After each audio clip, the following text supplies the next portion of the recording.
মানে কি হয়েছিল আজকে মসজিদে? আজকে হইলো আগের যে ইমাম ছিল 5 তারিখে ছাত্র আন্দোলনের বিপ্লব তো পালাই গেছে, সে আজকে তার দোসর তার মানে আওয়ামী দোসরদেরকে নিয়ে মসজিদে আসতে হামলা করার জন্য, এমনকি জনমনে একটা আতঙ্ক সৃষ্টি করার জন্য। যেমন আমরা দেখতেছি প্রতিটা সেক্টরে সবাই মিলে প্রতি বিপ্লব ঘটাচ্ছে। সেম হুজুর আসছে এখানে এরকম একটা বিপ্লব করার জন্য, বাইতুল মুকাররমের মতো জাতীয় মসজিদে সে ভাঙচুর করে জনমনে আতঙ্ক সৃষ্টি করে গেছে। কিন্তু আমজনতা তাকে খেদিয়ে দিয়ে আবার অপমান করে দিয়েছে।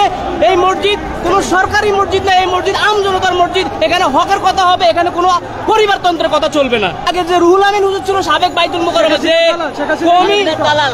হাসিনার দালাল মা বলেছে, কওমি জননী বলে কওমি আলেম সম্প্রদায়কে তারা অপমানিত করেছে। লাখ লাখ নেতাকর্মী মারার পরেও সে কেন এভাবে বাইতুল মুকাররমের মতো মসজিদে সে কেন এই ধরনের প্যানিক সৃষ্টি করলো? তাকে আইনের আওতায় আনা হোক।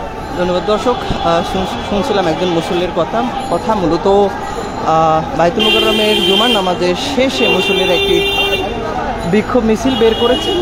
তারা যেটি বলছেন যে বর্তমান যে ইমাম রয়েছেন বা খতিব রয়েছেন, অর্থাৎ রুহুল আমিন, যিনি সাবেক প্রধানমন্ত্রী শেখ হাসিনাকে কওমি জননী উপাধি দিয়েছিলেন, সে গত কয়েকদিন আত্মগোপনে বা পালাতক ছিলেন। তবে আজ হঠাৎ করে তিনি তার সঙ্গভঙ্গ নিয়ে মূলত বাইতুল মুকাররমে নামাজ পড়াতে এসেছেন এবং তার প্রেক্ষিতে মূলত সাধারণ যারা মুসল্লি এবং তার সঙ্গভঙ্গদের ভেতরে ধাওয়া পাল্টা দেওয়া বা দস্তাদস্তির ঘটনা ঘটেছে, এতে কয়েকজন আহতও হয়েছে এবং এই মুহূর্তে নামাজ শেষে মূলত তার অপসারণ এবং গ্রেপ্তারের দাবিতে বাইতুল মুকাররমের যারা সাধারণ মুসল্লি রয়েছে তারা উত্তর গেট থেকে একটি বিক্ষোভ মিছিল বের করেছেন এবং বিক্ষোভ মিছিলটি তারা উত্তর গেট থেকে শুরু করে এই মুহূর্তে তারা দৈনিক বাংলা মোড়ের দিকে যাচ্ছেন এবং আমরা দেখেছি এখান থেকে পুলিশ একজনকে আটক করেছে এবং এখন পর্যন্ত যারা মুসল্লিরা রয়েছেন তারা বিক্ষোভ মিছিল করছেন এবং তাদের এখান থেকে যে দাবি সেটি হলো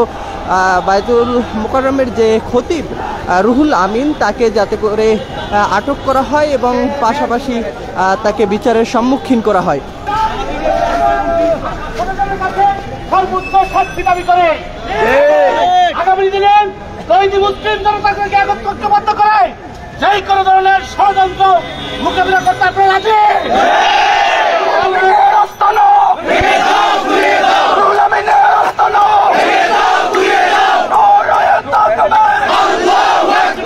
সংগ্রামী ভাই এবং বন্ধুগণ, সংগ্রামী মুসল্লিয়ানে কেরাম, আমাদের অনেক মুসল্লিয়ানে কেরাম আহত হয়েছেন, অনেককে আমরা হাসপাতাল পাঠিয়েছি। দেশবাসীর জন্য তাদের সাথে সাথে যারা ষড়যন্ত্রকারী যারা হলো জালিমের যারা বিপদ, তারা এখন তো শেষ হয়ে যায়নি। আমাদেরকে সতর্ক থাকতে হবে পর্যন্ত দেশে স্থিতিশীল পরিবেশ না হয়েছে। আমরা প্রশাসনের প্রতি আহ্বান জানাবো, ভিডিও ক্যামেরা এখানে আছে, সিসি ক্যামেরা আছে, সিসি ক্যামেরা ধরেন সবাই একটি মাদ্রাসা থেকে এসেছে,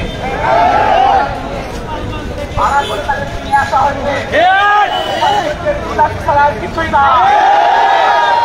তারা ভারতের দালাল, তারা স্বৈরাচারের দালাল, মাদ্রাসার ছাত্রতা করতে পারে না।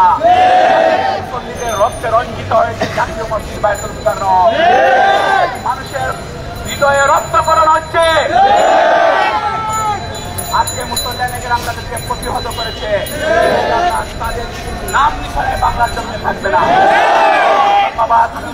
আগামী শুক্রবার সবাইকে আমরা সবাই থাকবো।